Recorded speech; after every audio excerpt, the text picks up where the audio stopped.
ஞானானந்தமயம் தெய்வம் நிர்மலஸ்படிகாகிருதிம் ஆதாரம் சர்வ வித்யானாம் ஹயக்ரீவம் பாஸ்மகே. நமஸ்காரம். நேயர்கள் அனைவருக்கும் அஸ்ட்ரோ கேஎஸ் ஐயங்காரின் பணிவான நமஸ்காரங்கள். அஸ்ட்ரோ டிவி நேயர்களுக்கு அஸ்ட்ரோ கேஎஸ் ஐயங்காரின் பணிவான நமஸ்காரங்கள். வாரப்பலன் 29/1/2024 4/2/2024 வரை உண்டான வாரத்திற்கு என்னென்ன பலன்கள்னு பார்க்கலாம். முதல்ல இந்த வாரத்தினுடைய கோல்சாரம் என்ன அப்படின்றத பார்ப்போம். அதற்கு பிறகு இந்த வாரத்தில் வரக்கூடிய விசேஷ நாட்கள் என்னென்ன அப்படின்றத பார்ப்போம். அதற்கு பிறகு இந்த வாரத்தில் வரக்கூடிய சந்திராஷ்டமம் எந்தெந்த ராசிகள் அப்படின்றத பார்க்கலாம். முதல்ல இந்த வாரத்தினுடைய கோல்சாரம், காலபுருஷ தத்துவத்தின் முதல் ராசியான மேஷ ராசியில் குரு பகவானும், 6ஆம் இடம்னு சொல்லக்கூடிய கன்னியில் கேது பகவானும், 9ஆம் இடம்னு சொல்லக்கூடிய தனுசு அப்படின்னு சொல்லக்கூடிய இடத்துல செவ்வாய் பகவான், சுக்கிர பகவான், சூரிய பகவான் மகர மாதம்ன்றதுனால மகரத்திலையும், அதாவது தை மாதம்ன்றதுனால மகரத்திலையும் புத பகவானும் சேர்ந்திருக்கார். கும்பத்தில் சனி பகவானும், மீனத்தில் ராகு பகவானும் இருக்கா. இந்த வாரத்தில் இதுதான் கிரகச்சாரம். எந்த ஒரு மாற்றங்களும் இல்லை. இந்த வாரத்தில் சந்திர பகவான் அதிவேகமாக செல்லக்கூடியவர். இந்த வாரத்தில் பூர நட்சத்திரத்தில் ஆரம்பிக்கிறார், அதாவது சிம்ம ராசியில். அதிலிருந்து அனுஷ நட்சத்திரம் அது வரலும் போகிறார், விருச்சிக ராசி வரலும் போகிறார். இதனால் பார்த்தீங்கன்னா சிம்மம், கன்னி, துலாம், விருச்சிகம் இந்த 4 ராசிக்கு சந்திர பகவான் போகிறார். இந்த வாரத்தில் வரக்கூடிய விசேஷ நாட்கள் அப்படின்னு பார்த்தேன்னா, இந்த வாரம் 29ஆம் தேதி ஆரம்பிக்கும் பொழுதே சதுர்த்தி, சங்கடஹர சதுர்த்தி, அதாவது கிருஷ்ணபக்ஷ சதுர்த்தியாக வருது. ஏன்னா பௌர்ணமிக்கு அடுத்த 4ஆவது நாள் வர்றது கிருஷ்ணபக்ஷ சதுர்த்தி, 4ஆவது நாள். அதனால் விநாயகரை வழிபடுவது சாலச் சிறந்தது, மிகவும் ஏற்றமானது. ஒரு 9 பிரதட்சணம் பண்ணிவிட்டு ஒரு 9 தோப்புகரணம் போட்டு ஒரே ஒரு தேங்காய் உடைச்சிட்டு வாங்க. எல்லா விதமான விக்னம்னு சொல்லக்கூடிய தடைகள் எல்லாமே விலகி செல்லும். அதற்கு பிறகு 30ஆம் தேதி 30/1/2024 அன்னைக்கு தியாகராஜனுடைய ஆராதனை திருவையாறில் 177வது தியாகராஜர் ஆராதனை. பஞ்சரத்ன கீர்த்தனை பாடுவார். தியாகராஜர் பிறந்த தினமாக கொண்டாடப்படுகிறது. பஞ்சரத்ன கீர்த்தனை பாடுவார். இது ஒரு மிகப்பெரிய விசேஷமாக எல்லா கலைஞர்களும் பங்கு கொள்ளக்கூடிய, பங்கேற்க வேண்டிய, அதில் அந்த இதில் பங்கேற்பதை பெருமையாக கருதக்கூடிய ஒரு விஷயமாக சொல்லக்கூடியது.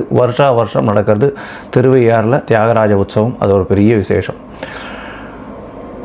இந்த வாரம் பார்த்தலையானால் 2ஆம் தேதி அஷ்டகா, 3ஆம் தேதி அன்வஷ்டகா அப்படின்னு போட்டிருக்கும். அஷ்டகா அன்வஷ்டகா அப்படின்னா ஒரு வருஷத்துக்கு 96 நாட்கள் தர்ப்பணம் பண்ணணும்னு இருக்குது. அதில் 12 நாட்கள் அமாவாசை, 12 நாட்கள் மாதப்பிறப்பு, இந்த மாதிரி 96 நாட்கள் இருக்குது. அதில் அஷ்டகா அன்வஷ்டகா அப்படின்றது சப்தமி, நவமி, அஷ்டமி இந்த 3 நாட்கள், மார்கழி, தை, மாசி, பங்குனி இந்த 4 மாதத்தில் வரக்கூடிய கிருஷ்ணபக்ஷ அஷ்டமி, சப்தமி, நவமி இந்த 3 நாட்களும் பண்ணக்கூடியது.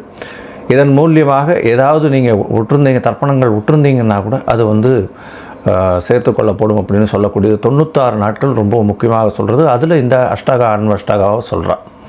இது பித்தர்களுக்கு செய்ய வேண்டிய கர்மாக்களில் மிகவும் முக்கியமான ஒன்றாக கருதப்படுகிறது. இது மார்கழி, தை, மாசி, பங்குனி இந்த 4 மாதங்களில் வரக்கூடிய கிருஷ்ணபக்ஷ சப்தமி, அஷ்டமி, நவமி இந்த 3 நாட்களை நம்ம எடுத்து சொல்கிறோம். இதை தவிர பார்த்தலையானால் இந்த மாதத்தில் 31/1/2024 அன்னைக்கு, 31/1/2024 அன்னைக்கு தை ஹஸ்தம், கூரத்தாழ்வான் பிறந்த தினமாக கொண்டாடப்படுகிறது. கூரத்தாழ்வான் ராமானுஜரோடு இருந்தவர். அவர் ஸ்ரீபாஷ்யத்துக்கு இதுவெல்லாம் எழுதினார். ராமானுஜரோடு சேர்ந்து எழுதினார், உரை எழுதினவர். கூரத்தாழ்வானை போய் சேவிச்சுட்டு வந்தால் கண்ணோய் விலகும் அப்படின்னு சொல்கிறார். அதனால் கூரத்தாழ்வான் அப்படின்றவர் நிறைய சேவைகள், அதுவும் வைணவர்களுக்கு சேவைகள் நிறைய பண்ணியிருக்கார். வைணவர்களுடைய இதில் பெரிய ஏற்றம் கொடுக்கக்கூடியவர். இன்னிலேருந்து, அதாவது தை ஹஸ்தத்திலிருந்து கோவில்களில் அதாவது ஆற்றுலேயும் பிரபந்தங்கள் சேவிக்க ஆரம்பிக்கலாம் அப்படின்றது இது. ஏன்னா கார்த்திகையிலிருந்து தை ஹஸ்தம் வரலும் ஆற்றுல மட்டும், அதாவது கோவில்களில் சேவிக்கிறதில்ல பிரபந்தங்கள்லாம் இன்னிலிருந்து, அதாவது தை ஹஸ்தத்திலிருந்து சேவிக்க ஆரம்பிப்பாள். சரி, அடுத்தது பார்த்தோம்னா இந்த வாரத்தில் வரக்கூடிய சந்திராஷ்டமம் எந்தெந்த ராசிக்குன்னு பார்க்கலாம். சந்திராஷ்டமம் வந்து மகரம், கும்பம், மீனம், மேஷம் இந்த 4 ராசிக்காரர்களுக்கும் சந்திராஷ்டமம் இருக்குது. சந்திராஷ்டமம்னா உங்களுடைய பிறந்த ராசியிலிருந்து 8ஆம் இடத்தில் சந்திர பகவான் மறையும் பொழுது, ஏன்னா மதிகாரகன் மறைந்திருக்கக்கூடிய காலகட்டங்களில் மதி மயங்கக்கூடும். அதனால் முடிஞ்ச வரலும் வந்து எந்த ஒரு முடிவும் முக்கியமான முடிவுகளும் இந்த காலகட்டத்தில் எடுக்க வேண்டாம். புதிய முயற்சிகள் வேண்டாம், வெளியூர் வெளிமாநில பிரயாணங்கள் வேண்டாம் அப்படின்றத சொல்கிறேன். ஒருவேளை பண்ண வேண்டிய கட்டாயம் நிர்பந்தம் இருந்ததே ஆனால் நீங்கள் சந்திர பகவானுக்கு உண்டான எளிய பரிகாரம் அப்படின்னு சொல்லக்கூடிய ஒரு 1/2 டம்ளர் பசும்பால் அருகில் இருக்கக்கூடிய சிவன் கோவில்லையோ, இப்போ சதுர்த்தி வேறு வருது, விநாயகர் கோவில்லையோ கொண்டு போய் கொடுத்துட்டு வர்றதன் மூலியமாக சந்திராஷ்டமத்தின் தாக்கம் நிச்சயமாக குறையும் அப்படின்றத சொல்கிறோம். சரி, இந்த வாரம் மேஷம் முதல் மீனம் வரை, அதாவது 29/1/2024 4/2/2024 வரலும் உண்டான நாட்களில் எப்படி இருக்குன்றதை பார்ப்போம். அதுக்கு முன்னாடி என்னுடைய மொபைல் நம்பர் ஸ்க்ரால் ஆகின்றிருக்கு. உங்களுக்கு அஸ்ட்ராலாஜிக்கல் கன்சல்ட் தேவைப்பட்டதுன்னா எனக்கு ஃபோன் பண்ணுங்க. உங்களுடைய பிறந்த தேதி, நேரம், அதை தவிர பிறந்த இடம் கொடுத்தீங்களா உங்களுடைய ஜாதகத்தை போட்டு சந்தி வருதா, அதாவது ராசி சந்தியா, நட்சத்திர சந்தி, பாத சந்தி ஏதாவது இருக்கா அப்படின்றத பார்த்து அதற்கேற்றாற் போல் உங்களுடைய ஜாதகத்தை கணித்து அதற்கு பிறகு உங்களுடைய ஜாதகத்தில் இப்பொழுது நடக்கக்கூடிய தசாபுக்தி அந்தரம் சூக்ஷ்மத்தை பார்த்து இப்பொழுது இருக்கக்கூடிய இந்த கோல்சாரத்தையும் வைத்து எந்த பலன்கள் உங்களுக்கு நல்லபடியாக இருக்குது, இப்போ இருக்கக்கூடிய பலன்கள் எப்படி இருக்குன்றதையும் பார்த்து உங்களுக்கு உண்டான எளிய பரிகாரங்கள் என்ன அப்படின்றதையும் சொல்கிறேன். சரி, இப்போ மேஷம் முதல் மீனம் வரை பார்க்கலாம். மகரம், உத்திராடம், திருவோணம், அவிட்டம் இந்த 3 நட்சத்திரம் 9 பாதங்களை கொண்ட ராசி. ராசியின் அதிபதினு சொல்லக்கூடியவர் சனி பகவான். உங்களுக்கு 7.5 சனி நடந்துகிட்ருக்கு. 2ஆம் இடத்துல சனி பகவான் இருக்கார். ஆட்சி பெற்ற சனி, அதுவும் கும்ப சனி. உங்களுடைய ராசிக்கு 2ஆம் இடத்தில் சனி பகவான் இருக்கிறதுனால பேச்சில் மிகுந்த கவனம் தேவையாக இருக்கணும். பணவரவிற்கு பஞ்சம் இருக்காது. கணவன் மனைவிக்குள்ளே ஒரு நல்ல அந்யோன்யம் இருக்கும். ஏன்னா 2ஆம் அதிபதியே 2ஆம் இடத்தில் ஆட்சி பெற்றிருக்கிறது பெரிய விசேஷம். இருந்தாலும் உடல்நிலையில் சிறு சிறு பிரச்சனைகள் இருக்கும். ஏன்னா 8ஆம் அதிபதினு சொல்லக்கூடிய சூரிய பகவான் உங்களுடைய ராசியில் இருக்கிறதுனால, சுபர்கள் பார்வை இல்லாதனாலையும் கண்டிப்பாக உங்களுடைய ராசிக்கு 8ஆம் அதிபதி இருக்கக்கூடிய சூரியன் சிறு சிறு பிரச்சனைகளை சூட்டின் மூலியமாக ஏற்படக்கூடிய உடல் உபாதைகளை ஏற்படுத்தக்கூடுவார். உங்களுடைய ராசிக்கு பார்த்தாலும் 4ஆம் இடத்துல குரு பகவானும் 12ஆம் இடத்துல செவ்வாய் பகவானும் பரிவர்த்தனை யோகம் அமைஞ்சிருக்கிறதுனால பெரிய ஏற்றம் கிடைக்கும். ரியல் எஸ்டேட் பிஸ்னஸில் இருக்கிறவாளுக்கெல்லாம் பெரிய ஏற்றம். ரியல் எஸ்டேட் பிஸ்னஸில் இருக்கிறவாளுக்கு இந்த வாரத்தில் வந்து விற்காத அவங்களுடைய ஃப்ளாட்ஸ் எல்லாம் விற்கக்கூடிய வாய்ப்புகள் நிச்சயமாக உண்டு. அதை தவிர வந்து பார்த்தோம்னா புதிய இடத்த வாங்கணும்னு நினச்சிங்கன்னாலும் இந்த வாரம் பண்ணக்கூடிய வாய்ப்புகள் நிச்சயமாக உண்டு. உங்களுடைய ராசிக்கு 6, 9 அதிபதினு சொல்லக்கூடிய புத பகவான் உங்கள் ராசியில் இருக்கிறதுனால புதிய வேலை கிடைக்கும். அரசாங்கத்தின் மூலியமாக இருக்கக்கூடிய கான்ட்ராக்ட்ஸ் அந்த மாதிரியான விஷயங்கள் கிடைக்கக்கூடும் அப்படின்றத சொல்கிறோம். புதிய வேலை மாற்றங்கள் கிடைக்கும். இந்த அட்வொகேட் அந்த மாதிரியான தொழில்களில் இருக்கிறவர்களுக்கு பெரிய ஏற்றம் கிடைக்கக்கூடிய காலகட்டம். சார்ட்டர்ட் அக்கௌண்டன்ஸ் எல்லாம் இருக்கிறவர்களுக்கெல்லாம் பெரிய ஏற்றம் இருக்கக்கூடிய காலகட்டமாக இருக்கும். இதை தவிர உங்களுடைய ராசிக்கு 3ஆம் இடத்தில் இருக்கக்கூடிய ராகு பகவான் மூலியமாக புதிய முயற்சிகள் அனைத்தும் வெற்றி பெறும். முயற்சிகளில் பார்த்தோம்னா அபரிமிதமான முயற்சியாக இருக்கும். பணம் வரக்கூடிய வாய்ப்புகள் மிகவும் அதிகம். என ராகு பகவான் அதீத பணத்தை கொடுக்கக்கூடியவர். இருந்தாலும் இளைய சகோதரர்கள் கூட சிறு சிறு பிரச்சனைகள் வந்து விலகும். கவலைப்பட தேவையில்லை. உங்களுடைய ராசிக்கு பார்த்தோம்னா இந்த அயர்ன் அண்ட் ஸ்டீல் வியாபாரம் பண்ணுறவங்க, சைக்கிள் அதெல்லாம் வந்து வியாபாரம் பண்ணுறவங்க, சைக்கிள் ஒர்க் ஷாப்ஸ் வச்சுருக்கிறவங்க, 2 வீலர் ஒர்க் ஷாப்ஸ் வச்சுருக்கவங்க, 2 வீலர் ட்ரேடிங், அதாவது ட்ரேடிங் இது பண்ணுறவங்க, ஸ்டாக் இந்த சர்வீஸ் சென்டர் அந்த மாதிரி வச்சுருக்கவங்க, 2 வீலர்ஸ் விற்கிறவங்க, இவங்களுக்கெல்லாம் பெரிய ஏற்றம் கிடைக்கக்கூடிய காலகட்டமாக இருக்கும். இரும்பு மற்றும் ஸ்டீல் இந்த மாதிரி வியாபாரம் பண்ணுறவங்க, அதை தவிர மண் சம்பந்தமான வியாபாரம் பண்ணுறவங்களுக்கு பெரிய ஏற்றம்.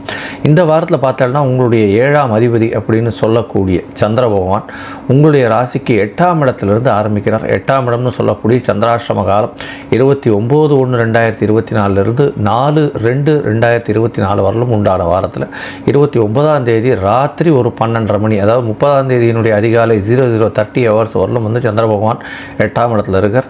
சந்திராஷ்டம காலம். புதுசாக எந்த ஒரு முயற்சியும் வேண்டாம்.